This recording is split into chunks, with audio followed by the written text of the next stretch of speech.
Graça e paz, meus irmãos.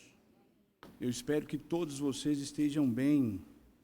Quantos aqui lembram de mim? Ou ninguém lembra? Eu estive aqui, eu acho que há 4, 5 anos atrás. Como tem muita gente nova aqui, eu vou me reapresentar, tá bom? Eu sou mineiro, de Minas Gerais, é óbvio, né? Quantos aqui já ouviram falar de Teófilo Otoni? É uma cidade, é uma capital, né? Chama Capital das Pedras Preciosas. Eu sou de Teófilo Otoni e eu sou casado com uma gaúcha. O nome dela é Patrícia. Eu quero animar aqui os feios.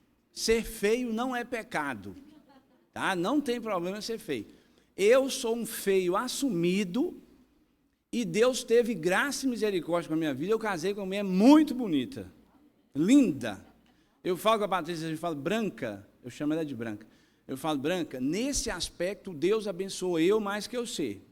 Porque, não sei o que ele fez no você, mas você não me viu do jeito que eu sou, né? Ou você me viu.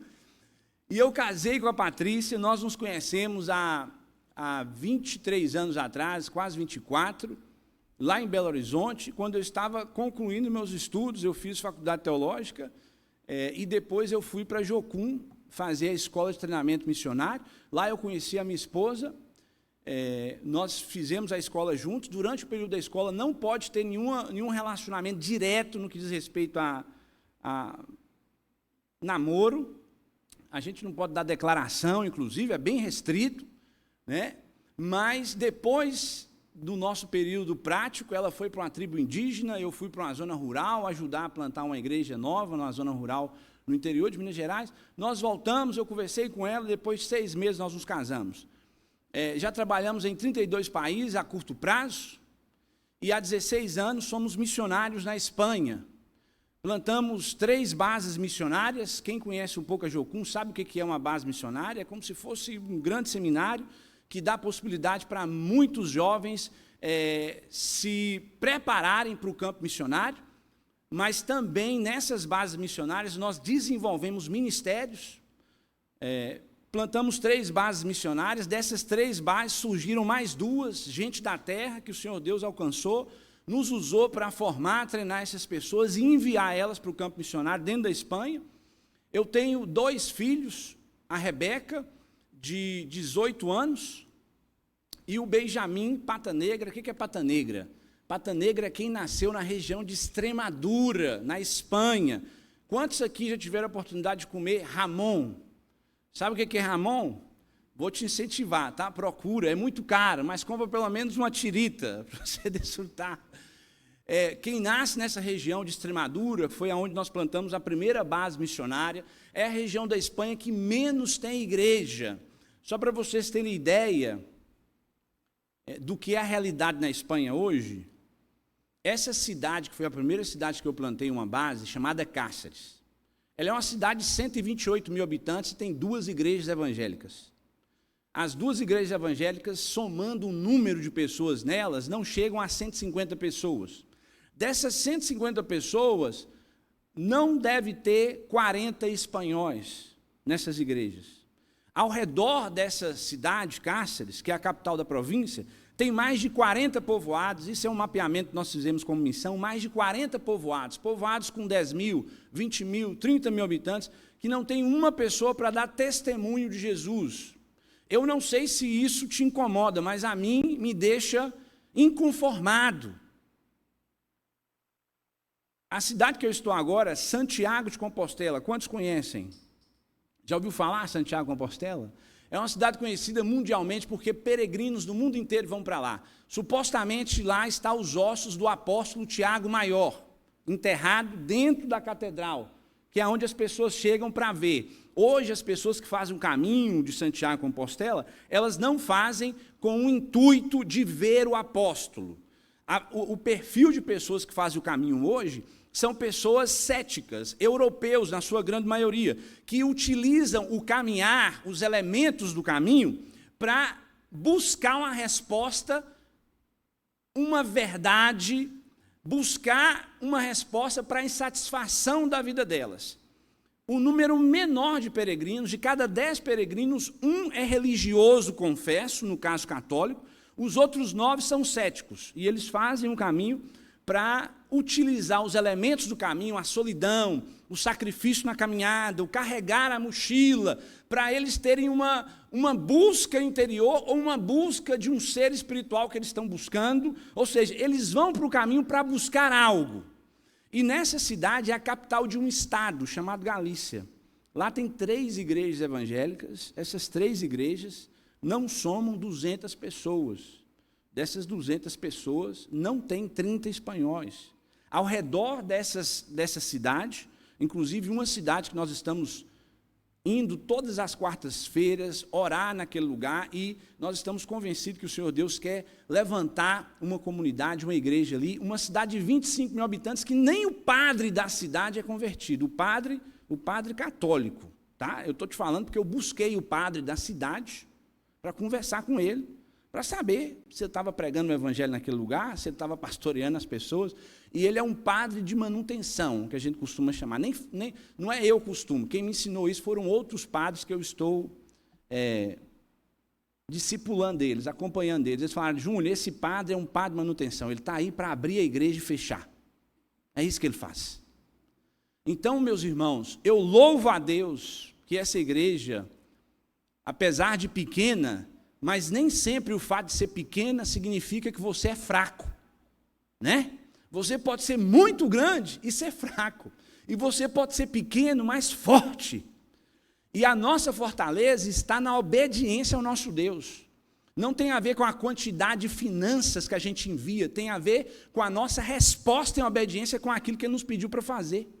Então eu louvo a Deus por essa igreja, que está abençoando as nações, inclusive a Espanha. Eu sei que vocês abençoam aqui missionários na Espanha, né? Que está plantando igreja em Madrid. Então eu louvo a Deus, e a minha oração unida com a do pastor, do jovem pastor, do futuro pastor de vocês aqui, a minha oração é que isso seja ampliado, que vocês ampliem, que não tenham medo, que só obedeça ao Senhor.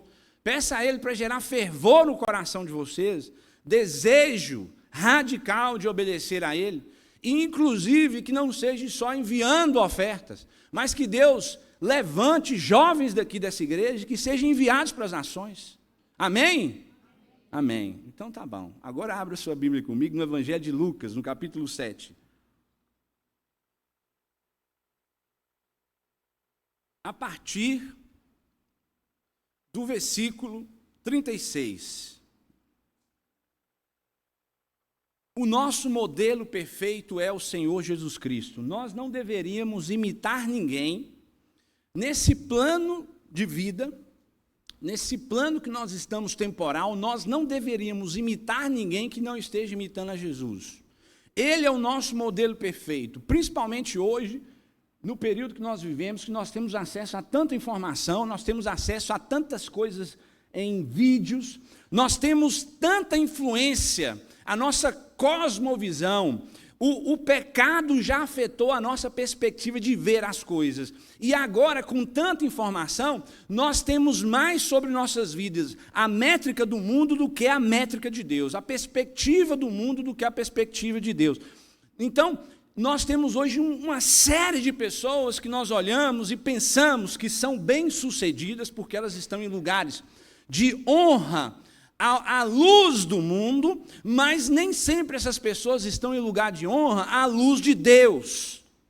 A métrica de Deus é diferente. Então, nós como cristãos, que somos chamados a imitar Jesus, e o Senhor Jesus, Ele deixou muito claro que nós poderíamos imitá-lo, nós poderíamos ser como Ele, mas não ser como Ele na perspectiva atemporal, ser como Ele na perspectiva temporal, daquilo que Ele nos manifestou hoje, da luz que nós temos hoje dEle, nós podemos praticar, nós podemos ser igual a Jesus. Então o tema dessa mensagem de hoje é imitar a Jesus, ter Jesus como nosso supremo modelo. Para nós sermos Atos 29, em Atos não tem o capítulo 29, é uma forma missional de falar, né? Para nós sermos Atos 29, para nós continuarmos o que Atos, a igreja de Atos fez, Nós precisamos imitar Jesus.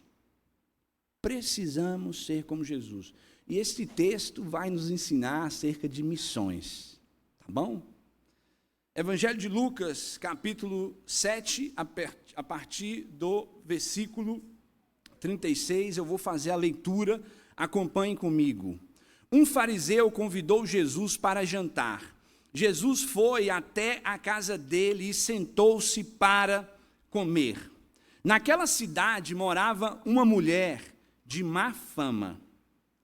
Ela soube que Jesus estava jantando na casa do fariseu.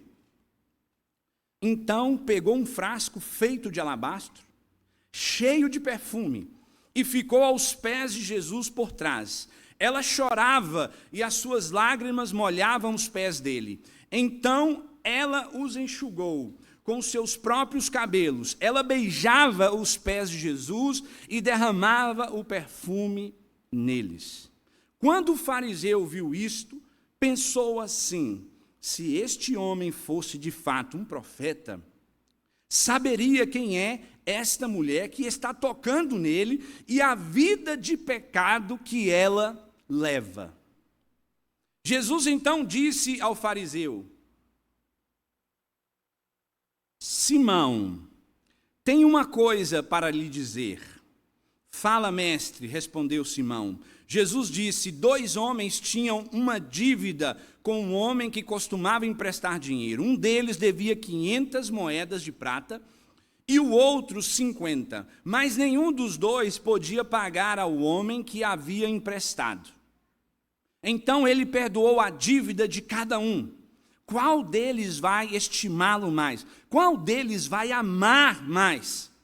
Eu acho que é aquele que foi mais perdoado, respondeu Simão.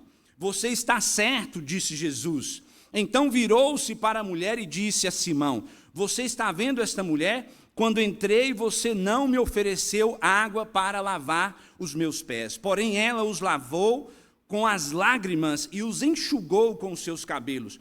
Você não me beijou quando cheguei. Ela, porém, não para de beijar os meus pés desde que entrei. Você não pôs azeite perfumado na minha cabeça, porém, ela derramou perfume nos meus pés. Eu afirmo a você, então, que o grande amor que ela mostrou prova, fatos, que os seus muitos pecados já foram perdoados. Mas onde pouco é perdoado, pouco amor é mostrado. Então Jesus disse à mulher: os seus pecados estão perdoados. Os que estavam sentados à mesa começaram a perguntar: que homem é esse que até perdoa pecados? Mas Jesus disse à mulher: a sua fé te salvou. Vá em shalom, vá em paz, vá plena, vá com uma identidade completamente afirmada. Senhor Deus, nós te louvamos uma vez mais essa noite. Pai, nós te pedimos, no nome de Cristo Jesus, que o teu Espírito ministre, através da tua palavra, as nossas vidas, a nossa mente, o nosso coração, a nossa alma. Queremos conhecer mais o Senhor através do entendimento da sua palavra. Eu peço a ti, Deus, abençoa os meus irmãos, em o nome de Cristo Jesus. Amém.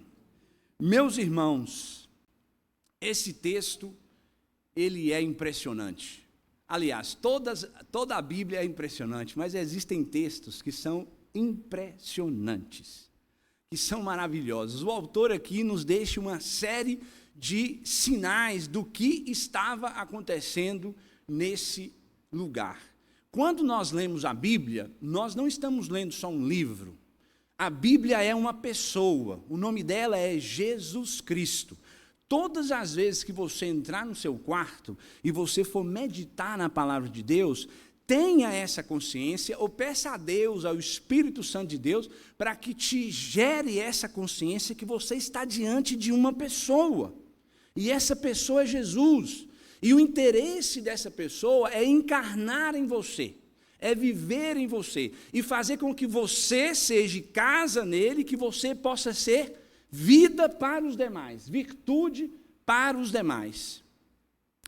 Quando nós lemos esse texto, a Bíblia aqui no português, que nós acabamos de ler, ela diz que Jesus foi convidado para jantar com os fariseus. Quando você estuda no original e você estuda em outras traduções, a Bíblia diz a mesma coisa, que Jesus foi convidado à mesa para estar com o fariseu. No entanto, existem exemplos aqui e dados aqui que nos demonstram que isso não era somente uma janta comum. Para quem não sabe, em Israel existiam 3 lugares que era autorizado para cultos. Em Israel não se podia fazer culto em qualquer lugar, culto a Deus em qualquer lugar. E parte do culto era a abertura das Escrituras. Para que isso acontecesse, deveria existir 3 lugares autorizados para esse tipo de manifestação, o que nós chamamos de culto. O primeiro lugar era em um templo. O segundo lugar era em uma sinagoga. E o terceiro lugar era em uma casa. E na casa deveria ser feito o culto no centro da casa, onde estava a mesa. E essa mesa deveria ter pelo menos 10 homens circuncidados. Não poderia abrir a Torá e comentar de forma oficial, prestando um culto a Deus, se não houvesse nessa casa 10 homens circuncidados. Então, presta bastante atenção o que está acontecendo aqui nesse texto. Jesus não foi convidado só para uma janta comum. Jesus foi convidado para um culto. É interessante quando você estuda os evangelhos, você percebe que Jesus não se reunia com pessoas desse caráter, ou seja, desse grupo. Jesus era perseguido pelos fariseus, eles tentavam pegar Jesus de qualquer forma, mas Jesus não foi muitas vezes convidado para sentar com eles em lugares de honra. Aqui, o escritor, nesse caso Lucas, ele nos dá sinais no final do texto que nós acabamos de ler, Jesus confrontando o fariseu, dizendo: quando eu cheguei aqui, você não me honrou, você não me recebeu, nem como profeta, nem como sacerdote, você não me recebeu como mestre, você não me deu água para lavar os pés. Jesus aqui não foi convidado só para uma janta, até porque Jesus tinha a fama de jantar, fazer culto, de se relacionar com gente muito periférica, com pecadores, com publicanos, com mulheres de má fama. No entanto, esse homem tinha curiosidades, e ele chamou Jesus para um lugar, para um campo que ele dominava, o culto. Ele era um fariseu, um conhecedor da lei. E o que acontece? Jesus vai para esse culto, e logo depois chega uma mulher. E o que essa mulher faz? Essa mulher rompe todos os protocolos. Presta bastante atenção no que eu vou te falar aqui. Isso é muito sério. É muito sério. Nós, aqui no Brasil, como vivemos em uma nação livre, nós podemos professar a nossa fé. Nós podemos convidar a outros para ouvir o Evangelho, para vir na igreja. Nós temos hoje, se eu não me engano, mais de 40 milhões de evangélicos confessos no Brasil. Nós temos igrejas espalhadas por todos os bairros, em todos os lugares. Eu estava agora no Rio de Janeiro, semana retrasada, passada, eu estava lá, em Belo Horizonte, eu estava... Uma avenida que eu andei 1 quilômetro, eu vi 9 igrejas grandes. Então nós temos, para todos os gostos, para todas as classes sociais, nós temos igreja. E nós chamamos os nossos encontros nas igrejas, nos domingos, pela manhã, ou durante a semana, de culto. Presta bastante atenção no que eu vou te dizer. Culto só é culto quando é para Jesus.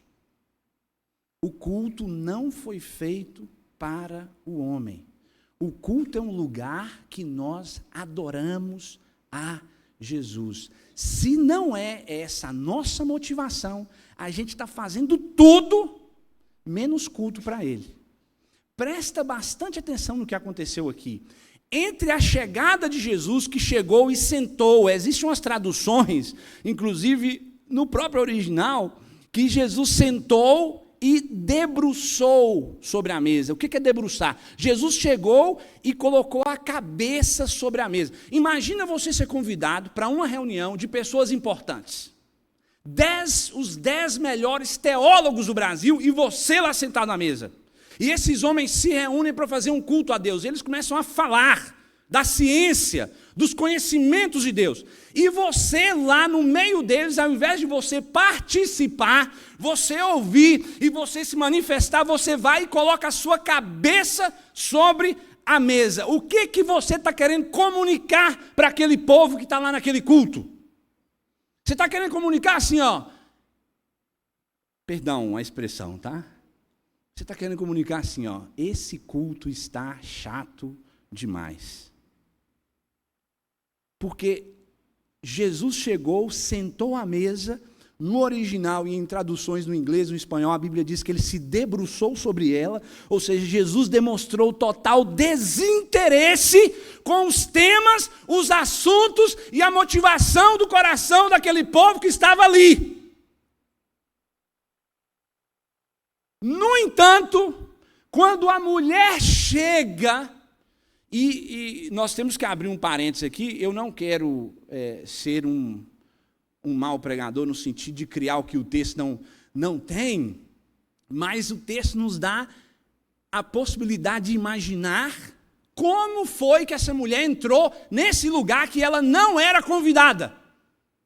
Como foi que essa mulher chegou e entrou nessa casa, nesse ambiente restrito de culto, que inclusive talvez existiam outros fariseus que queriam estar ali, mas não receberam o convite para estar, porque talvez não fazia parte daquela facção, né?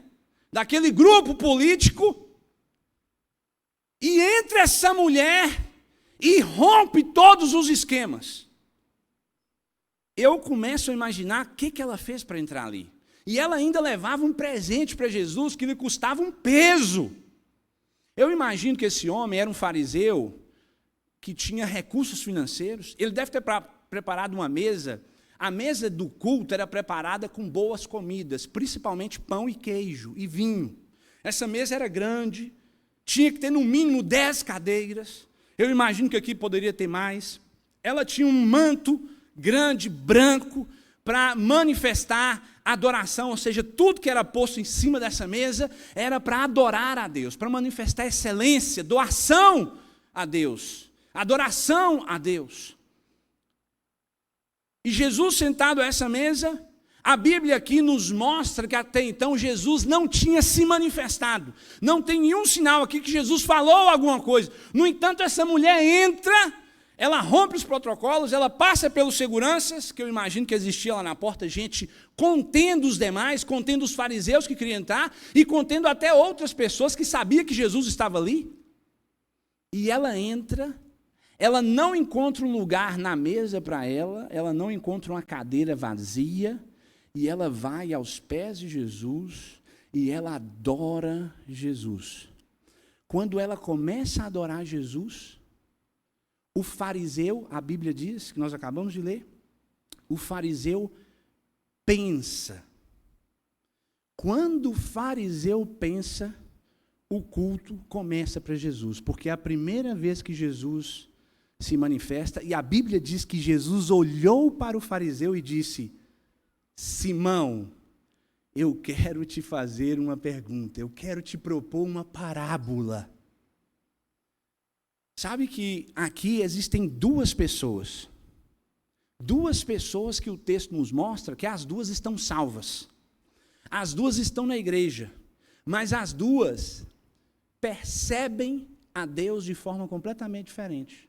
As duas estão na igreja, as duas estão salvas. Jesus propõe uma parábola e diz: Simão, eu quero te fazer uma parábola. Eu sei o que está no seu coração. É a primeira vez que Jesus, nesse ambiente religioso, ele se manifesta. E ele se manifesta por conta de um coração quebrantado, mas no desejo de fazer um resgate para uma pessoa que está dentro da igreja, mas ainda está perdida. Aqui poderia ser a mesma coisa do filho pródigo, do filho perdido. Dois salvos, só que um adora e um toca o coração de Jesus ao ponto de fazer com que ele se manifeste em um ambiente que para ele é tenebroso, é chato. Mas o outro, mesmo com o coração duro, mesmo achando que o fariseu, ele achava que ele podia responder por Deus. Ele achava que ele conhecia tudo de Deus. Ele leu as Escrituras desde criança, desde os 13 anos. Ele sabe recitar cada versículo, ele sabe explicar. Ele conhece os melhores rabinos. Ele achava que ele era o detentor do próprio Deus. Isso fez com que ele não tivesse a sensibilidade de perceber algo que para ele era conhecido na perspectiva de Deus, mas ele esqueceu que ele não poderia conhecer tudo de Deus. Ele não deixou um espaço para o questionamento, ele não deixou um espaço para a humildade. A Bíblia diz que Deus, ele resiste aos orgulhosos e ele dá graça aos humildes.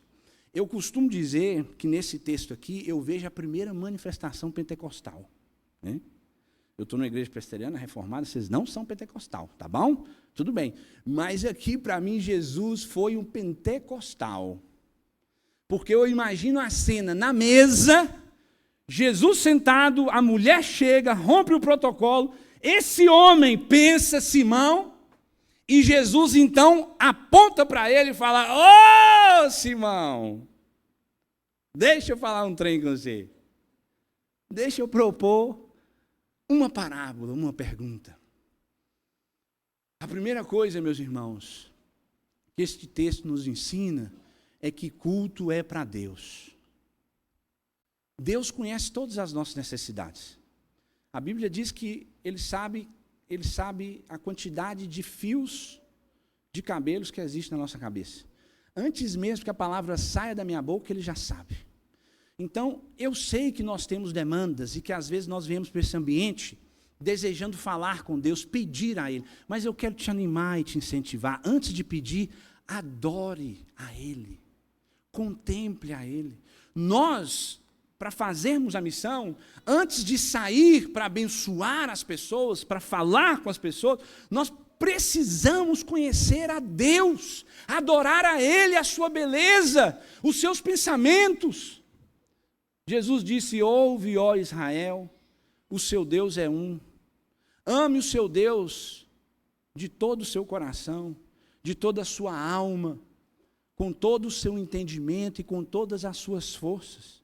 E depois, ame o seu próximo como a ti mesmo. Nós não seremos íntegros na pregação do Evangelho, ser luz para esse mundo, sem antes se nós não conhecermos a Deus e adorarmos Ele, desfrutarmos da presença dEle, termos contentamento no conhecimento dEle, nós seremos fracos, incapazes de ser íntegros na missão que Ele nos chamou para fazer. A primeira coisa que esse texto me ensina é que culto só é culto quando é para Jesus, quando a minha motivação central é adorar a Ele, é agradecer a Ele a bondade dEle sobre a minha vida, a misericórdia dEle, a salvação dEle, é querer conhecê-lo de verdade, é não ser só participante de uma assembleia solene, mas ser filha, ter a minha identidade tocada por Ele, ter os meus traumas sarados por Ele, ser transformado de fato. Só assim eu vou conseguir ser íntegro na missão que Ele me chamou. E a segunda coisa que esse texto me ensina é que Jesus, Ele é o dono da missão. Ele continua em missão. Eu fico imaginando aonde essa mulher ouviu Jesus. Porque aqui ela já estava convertida. Aqui ela não foi ouvir a mensagem que estava sendo falada, a discussão teológica que estava sendo levantada nessa mesa. Ela foi já agradecer o que Jesus havia feito por ela. Ela não foi ouvir para depois entender, ela já tinha entendido. E eu fico imaginando aonde foi esse lugar. Será que ela ouviu uma pregação? Ou será que ela estava no meio de uma multidão que cercava Jesus, que queria ouvir Jesus, que queria receber um toque de Jesus para ser curado, e ela ouviu alguma palavra, ou Jesus olhou para ela em algum momento que tocou aquela mulher tão profundo, um olhar que ninguém jamais havia olhado para ela, que restaurou a vida daquela mulher, que fez com que ela entendesse que existia esperança para ela. Ou será que Jesus falou com ela na rua? Tocou com ela na rua? Eu não sei, o texto não mostra. Mas uma coisa que eu estou convicto, essa mulher estava convencida que Jesus veio para salvar ela e mudar a vida dela. E Jesus continua fazendo isso nos dias atuais, meus irmãos, transformando pessoas inclusive como ela. Pessoas como ela, Jesus toca, Jesus transforma, e mais do que isso, Jesus envia esse tipo de pessoa. Aqui Jesus envia uma mulher quebrada, Jesus fala, vá em shalom, vá em paz, vá plena. Pode ser que a sua fama na rua não vá mudar. A fama no sentido assim, eu sei que você não vai fazer mais nada do que você fazia antes. No entanto, as pessoas vão continuar te vendo como uma mulher. Os machistas vão continuar te vendo como uma mulher. As mulheres vão continuar te vendo como uma impura. Mas agora você pode ir com o queixo, a sua cara erguida e com paz no coração. Você pode ir em shalom. Essa mulher, supostamente, ela viveu as suas dificuldades. Mas eu imagino que ao longo dos anos, os fatos contra fatos no argumento. Supostamente esse povo percebeu que algo nela estava completamente diferente. Jesus continua transformando pessoas assim. Ele faz, meus irmãos. Ele fez comigo. Eu não nasci em um lar cristão. Eu vim de uma família de judeus. O dia que eu tive um encontro com Jesus, eu falei eu tive um encontro, mas quem teve um encontro com ele foi eu. Quer dizer, quem teve um encontro comigo foi ele. Foi ele que me atravessou. Foi ele que cruzou meu caminho, porque eu não estava buscando ele. Eu estava dentro de um carro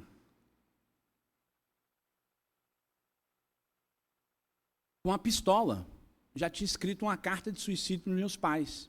Tinha ido para um bar, tomar um pouco de uísque para criar um pouco de coragem, mas eu estava convencido que eu tinha que dar um tiro na minha cabeça.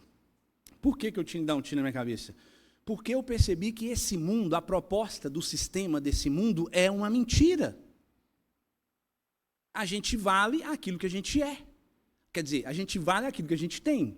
Se você não tem finanças, dinheiro, você tem que ter um currículo invejável para as pessoas te respeitarem. Ninguém te respeita só pela pessoa que você é. Deus te respeita, Deus te ama antes da fundação do mundo. Você não precisa ser master em filosofia para Ele te amar e te respeitar. Ele te ama, Ele me amou. Meus irmãos, o dia que isso entra lá na raiz do seu coração, você começa a fazer, sua cosmovisão muda. Você não estuda mais porque você precisa provar para as pessoas desse mundo que você é alguém. Você estuda para devolver para Deus aquilo que Ele te deu, virtude, vida. Você ganha dinheiro não é para mostrar para o mundo que você é capaz. Você ganha dinheiro porque você quer repartir com os demais. Você quer abençoar as pessoas que estão ao seu redor, porque Ele já te deu tudo. E Jesus continua nos dias atuais, salvando vidas, como salvou a minha e salvou dessa mulher, ao ponto de restaurar de forma profunda a identidade dessa pessoa e enviar ela em paz. E a outra coisa que tem nesse texto, fala do perdão. A proposta, a semântica, a parábola que Jesus propôs para esse filho dele, que percebia ele pouco e achava que era justo. Por isso Jesus falava, olha, essa aqui é pecadora, ela deve 500, né? E você é o que deve 50. Quem vai amar mais? E ele foi inteligente, ele respondeu, quem vai amar mais? Ele não pensou, né? Ou talvez ele estava pensando que Jesus estava falando deles dois. A proposta de Jesus pedagógica era essa, que ele se percebesse nesse cenário e nessa parábola. Jesus estava falando, você é salvo, você é meu filho. Só que você se acha justo pelos seus atos, pela roupa que você leva, pelo conhecimento que você tem das Escrituras, pelo zelo que você tem pelos dias e pelas festas. Ela se reconhece como completa pecadora. E ela sente uma necessidade maior de dependência da minha presença, da minha pessoa. Automaticamente, a manifestação de culto que ela vai dar, a manifestação de gratidão que ela vai exercer, vai demonstrar que ela me ama mais do que você. No entanto, eu faço por você a mesma coisa que eu faço por ela. Aqui Jesus manifesta perdão. É tão difícil nós perdoarmos uns aos outros, né? É interessante que a gente é ofendido por alguém, nós somos ofendidos por alguém, e depois essa pessoa vem e diz, me perdoa. E nós perdoamos essa pessoa, mas exigimos dessa pessoa frutos de arrependimento. No entanto, nós não exigimos de nós frutos de perdão. Nós não colocamos de novo essa pessoa na mesa. Nós não colocamos de novo essa pessoa no nosso coração. Nós continuamos desconfiados com ela. Meus irmãos, somos chamados a imitar o nosso Mestre Jesus. Ele te perdoou e perdoou a mim. Ele nos perdoa nos dias atuais. E nós somos chamados para perdoar os demais. E não perdoar e exigir deles fruto de arrependimento, mas perdoar e exigir de nós mesmos frutos de perdão. Não tem como, uma das coisas que eu aprendi ao longo desses 23 anos em campos transculturais, é que não tem como ser íntegro e fazer a missão sem ser um pastor, um missionário executivo do reino de Deus. Sabe o que é ser um executivo? É gente que vive no automático. É gente que interpreta esse papel que eu estou aqui agora como pregador, como pastor, como um emprego, como um lugar onde Deus vai me dar dinheiro, ou um lugar que eu tenho que fazer as coisas corretas porque já tem um sistema, e não exercer uma vida de encarnar Jesus e de imitar o Mestre, inclusive nas coisas que a minha carne mais dói, que é perdoar, amar as pessoas.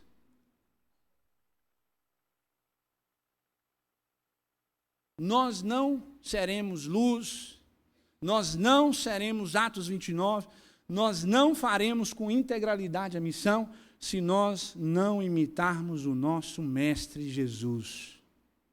E Ele nos chamou para amar as pessoas e perdoar elas. Eu te animo, meu irmão.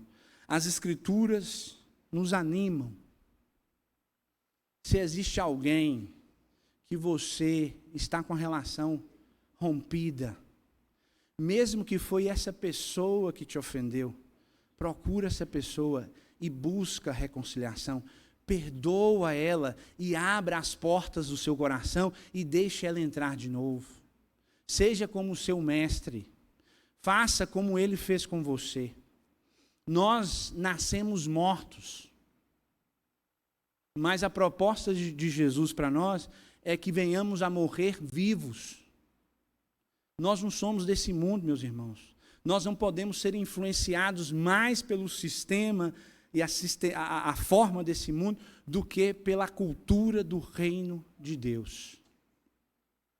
Eu oro a Deus para que essa palavra possa entrar no seu coração, que o Espírito Santo de Deus possa te ajudar a entendê-la e não só entender, a praticar. Culto só é culto quando é para Jesus e Ele nos chama a imitá-lo. E quando nós imitamos, nós amamos as pessoas e nós perdoamos as pessoas. Isso é missões. Amém? Que Deus abençoe essa igreja. Feche seus olhos, eu quero orar por você. Senhor Deus, nós te louvamos uma vez mais essa noite. Te agradecemos por sua palavra. Te agradecemos porque o Senhor é bom. Te agradecemos porque o Senhor restaurou a nossa identidade. Nós não somos o que nós temos. Nós não somos o que nós conquistamos. Nós somos teus filhos amados. E somos chamados, Jesus, para imitar o Senhor e fazer a missão onde o Senhor nos colocou. Não só além mar, mas na nossa casa, aqui na igreja, no nosso bairro. E manifestar aquilo que o Senhor tem manifestado para nós, amor e perdão. Senhor, nos ajuda a prestar um culto racional, um culto que é para o Senhor, um culto que adora o Senhor, um culto, Deus, que nós demonstremos gratidão e reconhecimento por tudo que o Senhor é em nossas vidas, mesmo nos dias maus. Que o Senhor seja o nosso contentamento. Senhor, e nos ajuda a amar os demais e principalmente, Senhor, a perdoar. E não só exigir frutos de arrependimento do outro, mas também exigir de nós frutos de perdão. Porque isso manifesta que o Senhor está em nós. E que nós estamos exercendo o nosso chamado missionário de imitar o Senhor. Eu abençoo essa igreja. Peço a Ti que guarde aqui essa igreja, Pai. Os pastores dessa igreja, os líderes, os irmãos, o coração deles para missões. Multiplica. Senhor, na verdade, o Senhor multiplica quando nós colocamos os nossos pães e peixes em Suas mãos. Eu oro a Ti, ajude eles a sempre colocar o pouco que eles têm nas mãos do Senhor. E multiplica, no nome de Jesus. Amém.